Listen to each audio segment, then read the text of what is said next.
이 가산세는 굉장히 내용도 많고 암기 애들이 많지만 일단은 큰 뼈대 외우고 하나씩 살을 이렇게 갖다 붙여가면서 암기하시는 게 좋겠어요. 일단은 시작을 할게요. 제일 어렵다고 그랬죠. 자, 가산세란 세법에서 규정하는 의무의 성실한 이행을 확보하기 위해서, 즉 세법이 시킨 대로 빨리빨리 말 안 들으면 뭔가 채찍을 가야 된다는 거 아니에요. 우리 교통법규 안 지키면 벌금 때리듯이 그런 의무 태만에 대해서 본세에다가 가산해서 부과하는 세금이 가산세예요. 범칙금하고 똑같다고 보시면 되겠네요. 자, 1번이 매출처별 세금 계산서 합계표 제출 불성실 가산세라고 돼 있고, 일단 큰 뼈대부터 볼게요. 2번이 신고 불성실 가산세, 3번이 납부 불성실, 환급 불성실이에요. 자, 이제 쳐보시다. 외워야 돼. 제일 먼저. 외우는데 제가 그렇지. 그냥 외우세요 하면 끝나는데 그렇게 하면 그건 강의가 아니죠. 외울 수 있게 뭘 도와줘야 되는 게 강의가 되겠죠. 자, 제일 먼저 잘 보세요. 순차적으로 외우기로 했으니까 제일 먼저 가산세는 크게 매출처별 세금 계산서 합계표 불성실 가산세가 있어요. 매출이야. 그 다음에 두 번째가 신고 잘못한 세액 가산세가 있고요. 세 번째가 납부 잘못한 가산세가 있어. 이렇게. 자, 이걸 외울 때 이렇게 외우시면 돼요. 이제 가산세는 크게 세 개가 있구나. 매출처별 세금 합계표가 잘못됐고, 신고서가 잘못됐고, 존 잘못됐고. 근데 이거를 그림으로 설명할게요. 부가세 신고하려면 제일 먼저 뭐가 작성이 돼야 되냐면 부가세 신고서가 작성이 돼야 되겠죠. 부가가치세 신고서가 작성이 되고, 그거 내야 되고, 거기다가 뭐 내야 되냐면 매출처별 세금 계산서 합계표, 매입처별 세금 계산서 합계표라는 걸 내야 돼. 오케이? 매출도 내고 매입도 내고. 자, 그리고 나서 자, 여기에 납부해야 되는 세액이 있죠. 납부 세액이 있는데 이 납부 세액을 납부를 해야 돼요. 예? 자, 그런데 이제 이런 얘기 하는 거죠. 매출세금 계산서가 한 장 있는데 이걸 빠진 거야. 정상적으로 집어넣었으면 들어갔을 텐데 빼먹었어.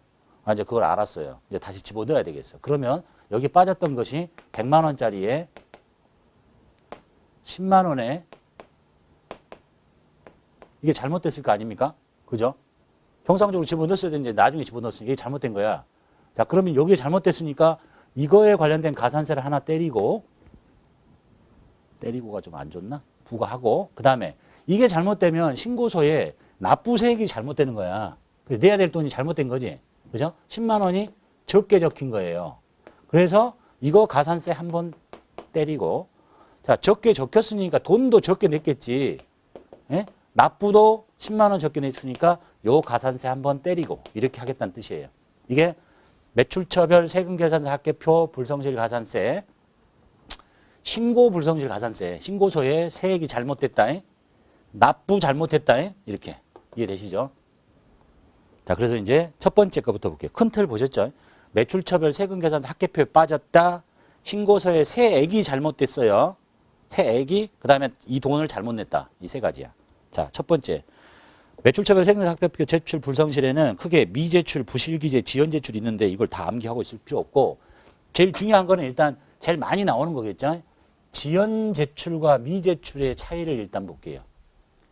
자, 이렇게 늦게 냈냐, 안 냈냐의 차이인데, 아, 이게 종전에는 이것이 1%였고, 이게 0.5%였거든요. 절반인 거야. 2배로 때리는데 요 차이를 일단 봅시다. 지연 제출과 미제출의 차이는 뭐냐 이런 거예요. 이쪽으로 볼게요. 예를 들면 1월 달부터 3월 달까지를 4월 25일에 신고를 했어야 되죠. 근데 이것이 빠져버렸거든. 세금계산서가 한 장이. 그래서 이거를 언제 신고하냐면 4월부터 6월 달 동안에 여기다가 이걸 집어넣어 가지고 예정신고 누락분 해서 7월 25일 날 이렇게 신고를 해줘요. 이게 지연 제출이야. 지연은 늦게 낸 거죠. 왜냐하면 여기하고 여기하고 과세기간이 원래 똑같잖아. 한 과세기간인데 나라가 쪼개서 세금을 내라고 했으니까 이 과세기간과 이 과세기간이 같으니까 이때 내야 될 거 이때 낸 것은 지연 제출이다. 그래서 지연 제출한 금액의 0.5%의 가산세를 물리겠다. 종전에 1%였는데 낮춰준다고 합니다. 낮춰줘봤자 아무런 의미가 없어요. 쭉 가다 보면 알아, 이제. 이해되셨죠? 자, 그런데 이제 이런 거예요. 만약에 4월 달부터 6월 달 거를 7월 25일까지 신고를 했어야 되는데 했어요. 그리고 날 지나서 오늘 보니까 오늘 8월 달이야. 빠졌네요. 뭐가 하나 빠졌어. 그러면 이제 얘는 기다릴 수가 없지.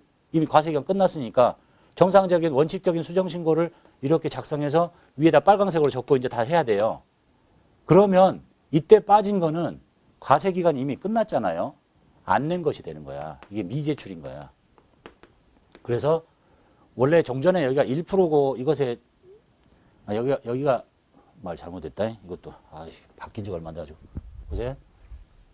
이렇게 이해합시다. 이게 종전에 0.5%였어요. 그리고 얘가 이제 2배인 1%였어. 좀 떨어뜨려 줬대요. 그럼 여기가 이제 0.5%가 되면 여기도 0.25로 하는 게 맞잖아. 절반이니까. 근데 여기 또 0.3이야. 애매하게. 이렇게 0.3, 0.5 이건 외워야 돼요. 이건 안 외워도 돼요. 나중에 이 가산세를 계산할 이유가 없어질 때가 와. 이게 개인 사업자가 아닌 이상, 그것도 전자세금계사 발급하지 않는 사람인 이상. 일단은 외워봅시다, 한번. 이해되셨죠? 늦게 낸 거, 즉 예정신고 때 빠진 걸 확정신고 때 낸 거 늦게 낸 거야. 0.3%. 확정신고가 지나가지고 잘못돼서 수정신고를 하는 거 이제 완전히 안 낸 거야. 0.5%. 예? 딱 0.25 이렇게 2배 더블 때려줬으면 좋겠는데 1% 0.5%였는데 그거 이해하시겠죠? 자, 그러면 이제 그 다음에 뭘 보셔야 되냐면 그러면 이것이 빠졌는데 여기다가 때릴 거냐 여기다가 때릴 거냐를 고민해 봐야 돼요. 예? 예를 들면 세금 계산서 한 장이 빠졌어. 아까 이제 제일 흔한 게 지연 제출을 먼저 볼게요. 지연 제출 0.3%예요. 근데 100만 원짜리 세금 계산서고 세액이 10만 원이 붙었는데 여기다가 때리면 0.3%라고 치면 여기다 때리면 3%를 때리는 게 이제 동일한 금액이 나오는 거죠. 이것은 10%짜리니까. 그러니까 여기다 때리면서 3%라고 할래? 여기다 때리면서 0.3%라고 할래? 근데 외우라고 하는 거예요. 그래, 아무 데나 때리면 되잖아. 여기에 3%, 0.3%, 여기에 3% 똑같은데? 그렇게 하지 마. 왜냐하면 이런 세금 계산서가 있거든. 이런 세금 계산서가 있어. 이게 뭐야? 영세율 세금 계산서잖아. 근데 이것을 여기다가 때리면 뭐라? 금액 0원이잖아. 계산이 안 나와요. 가산세가 안 물려. 그러니까 어쩔 수 없이 여기다 때릴 수밖에 없어요. 그래서 세금 계산서 합계표 가산세는 매출 세금 합계표 가산세는 이 공급 가액에다 때리는 거야. 공급 가액에다 세액에다 때렸더니 세액이 0원이 내가 있잖아. 그래서 여기에 0.3% 또는 5%를 때리게 되더라라는 얘기입니다. 기억하시고요. 자, 그다음에 이제 읽어볼게요. 매출 여기 진짜 지연 미제출과 지연 제출의 차이 보셨죠? 안 낸 거, 늦게 낸 거. 그리고 여기가 0.3. 그러니까 요걸 기준으로 하나 외우시고 이게 따블인데 옛날에 따블이었는데 얘가 좀 0.25가 아니구나라고만 봐두시면 되겠어요. 자, 미제출 봅시다. 매출처별 세금계산 합계표를 제출하지 아니한 경우 제출하지 아니한 부분에 어디다가 공급 가액에다 때린다 그랬어요. 왜냐하면 0%인 세액에다 때릴 수가 없으니까 그런 세금 계산서가 있으니까 그것에 0.5% 미제출 0.5% 종전에 1% 여기 0.5인데 낮춰줬대요. 딱 비율 맞췄으면 좋겠는데. 그 다음에 제출 기한이 지난 후에 1개월 이내에 세금 계산서 합계표를 제출하면 50% 감면이 돼요. 자, 이제 안 냈잖아요. 근데 이런 거죠. 7월 25일 날 신고를 했는데 빠졌죠. 4, 5, 6을. 근데 한참 있다가 하면 모르겠는데 바로 그냥 7월 26일 날 한 달 이내에 빨리 했다. 그럼 50% 감면이 존재한다는 거야. 부지런히 열심히 했구나. 그러니까 이제 옛날 같으면 여기가 0.5%였고 여기가 1%니까 2배나 세죠. 이거 정신 차리고 빨리 했냐? 그러면 50% 감면이 있다니까 똑같아져. 그럼 여기는 이제 50% 감면이면 0.25가 되는 거지. 그럼 좀 웃긴 거죠. 그래서 어쩔 수 없지 뭐 율은 그런 거니까 뭐 거기까지 암기는 추후 사항이고 1개월 이내에 50% 감면이 존재하구나. 이렇게 여기까지는 이건 지금 통째로 안 외워도 돼요. 나중에 안 만나게 돼. 일단 한번 보고 이거 외워보시고 이해되셨죠? 자, 그 다음에 부실기재 다 건너뛰어. 지연제출 아까 설명드렸죠? 예정신고를 한 사람이 예정신고 기간에 대한 거를 빼먹어가지고 확정신고 때 같이 제출할 때 0.3% 말씀드렸어요. 자, 그리고 그 다음에 중요한 게 뭐냐면 공부하실 때 그럼 매출처별 세금계산 합계표는 취지가 뭐예요? 매출처별 세금계산서 합계표에 신고해야 될 대상인데 그게 빠졌으니까 가산세를 물리는 거야. 그러니까 여기에 들어가지 않는 것들이 빠지면 가산세를 물리지 않는 거예요. 대표적으로 예를 들면 직수출이 빠졌다. 직수출은 영세율이지만 세금계산 발급하지 않아요. 그러니까 여기 안 들어가. 그리고 빠진 거는 이 가산세가 없는 거야. 그 다음에 카드로 팔았다. 카드 매출이 누락됐다. 카드 매출 누락은 여기 세금계산 합계표에 집계가 안 되니까 빠져도 이 가산세가 없는 거예요. 나머지 가산세는 물려야 돼. 이해되셨죠? 그래서 매출처별 세금계산서 합계표 가산세는 매출처별 세금계산 합계표에 들어가야 되는 세금계산서가 빠졌을 때만 물리는 거야. 예? 그러니까 종류는 그냥 흔히 보는 과세되는 세금계산서, 영세율 세금계산서 이렇게. 근데 여기다 대놓고 때릴 수가 없잖아. 영원이니까 여기다가 놓고 0.3%, 0.5%를 때리게 되더라. 그래서 흔한 거는 지연제출이니까 0.3% 하나 봐두시고요. 되셨죠? 자, 그 다음 페이지 보면 야, 그러면 이제 매입처별 세금계산서 합계표가 빠지면 어떻게 되냐? 궁금할 수 있겠죠? 매입처별 세금계산서 합계표에 빠질 수도 있죠. 매출 세금계산 빠질 수도 있고 매입도 빠지고. 근데 보세요. 매입세금계산서는 내가 집어넣으면 매입세액을 돌려달라고 하는 거야. 근데 쥐가 돌려달라고 해야 되는데 잊어먹고 안 집어넣었어요. 그럼 나라는 손해날 게 없잖아. 안 돌려달라는데? 근데 이제 집어넣어. 근데 야 이제 와서 다시 달라고 그러냐? 가산세를 매기면 되겠어요? 자기가 못 돌려받은 걸 돌려달라고 하는데 이거는 내야 될 거를 안 낸 게 아니에요. 늦게 낸 거야. 그러니까 벌을 받아야 되는데 돌려달라는 것을 오늘 돌려달라고 해야 되는데 좀 이따가 돌려주세요. 그런데 돌려달라고? 가산세 이렇게 할 수는 없죠. 그래서 매입처별 세금계산서 합계표에 빠지면 원칙적으로 가산세를 물리지 않아요. 읽어볼게요. 매입처별 세금계산 합계표를 제출하지 않으면 매입세액을 공제받지 못하므로 가산세를 부과하지 않는 게 당연하죠. 빼먹었는데 돌려달지 말라고 했는데 그걸 안 돌려달라고 해서 가산세를 매길 수 없잖아. 근데 다만 다음의 경우에는 매입처별 세금계산 합계표 제출 불성실 가산세를 부과하기도 합니다.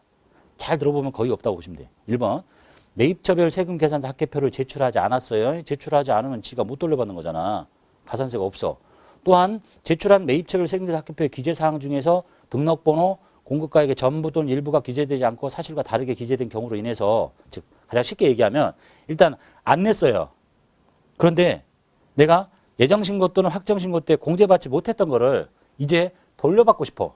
예? 돌려받고 싶어서 세금계산서를 이 경정기관인 세무서에다가 확인을 거쳐서 제출해서 매입세액을 돌려받고 싶다. 그러면 가산세를 물린대요. 이해되셨나요? 내가 매입세금계산서를 신고할 때 100만 원짜리 빼먹었어요. 아니, 나라가 빼먹었다고 가산세를 물리지는 않는다니까? 그래? 그럼 이제 빼먹어서 저 나중에 돌려주세요 이렇게 하면 가산세를 물린다는 거야. 지금 여기까지만 읽어보면. 그죠? 그것도 약간 억울하지. 돈 늦게 달라고 했는데 왜 가산세냐? 그래서 다만 다음의 경우에는 부과하지 않겠다라고 되어 있습니다. 자, 기억. 매입처별 세금계산 합계표를 수정신고할 때 또는 경정청구할 때 기한 후 과세표준 신고를 할 때 즉 한 번 신고를 했다가 고쳐서 신고할 때 집어넣거나 또는 신고 자체를 통째로 안 하고 있다가 기한이 지나서 신고했거나 경정을 통해서 했거나 이러면 가산세를 부과하지 않겠대요. 그러니까 없는 거잖아 결국은. 그다음 밑에는 뭐 무시하시고 이런 거예요. 그러니까 매입세금 계산서가 빠지면 쥐가 안 돌려받겠다는데 나라가 무슨 가산세를 왜 매기겠어요. 근데 매출을 빠지면 매출이 빠졌다고 당연히 신고하고 가산세 물려야지. 근데 빠졌는데 내가 이제 그 다음에 알았어요. 돌려주세요. 그렇게 하면 수정신고하고 있는 거잖아요. 그러면 가산세를 물리지 않겠대요. 결국은 매입세금 계산 빠져도 가산세를 안 물리고 나중에 집어넣고 돌려달라고 해도 안 물리는 거야. 그런데 예외적으로 2번 시험에는 거의 나오지 않는데 매입처별 세금계산서 합계표를 적었는데요. 이거 봐라. 매입이 100만 원이라고 적어야 될 거를 200만 원이라고 적어서 신고를 했다는 거야. 그럼 결국은 나라한테 돈을 가져간 거지. 이러면 가산세를 물리게 되는 경우가 있더란 얘기예요. 뭐하고 똑같은 거예요. 안 낸 놈이나 안 낸 놈이나 냈는데 돌려주라고 했는데 그걸 2배로 돌려달라고 한 놈이나 똑같은 입장이 되는 거예요. 그 경우 아니고는 매입세금계산서 합계표에 빠진 건 가산세가 없다. 이렇게 보시면 돼요. 되셨죠? 자, 그래서 이제 여기 일단 여기 끝났어. 매출처별 세금계산서 합계표는 누구냐? 세금계산서가 빠졌을 때다라는 거. 그리고 예정신고 때 빼먹은 걸 확정신고 때 집어넣으면 늦게 낸 거네. 늦게 낸 거 지연제출 가산세. 확정신고가 끝났는데 잘못돼서 수정신고하면 안 낸 거네. 미제출 2배. 근데 2배는 아니죠. 5% 이렇게. 그리고 이거 1개월 이내에 빨리 신고하면 50% 감면해 주네요. 그럼 여기 0.25가 되는 거거든요. 여기 좀 율이 안 맞죠? 여기 0.25로 했으면 좋겠는데 내가 하는 게 아니니까.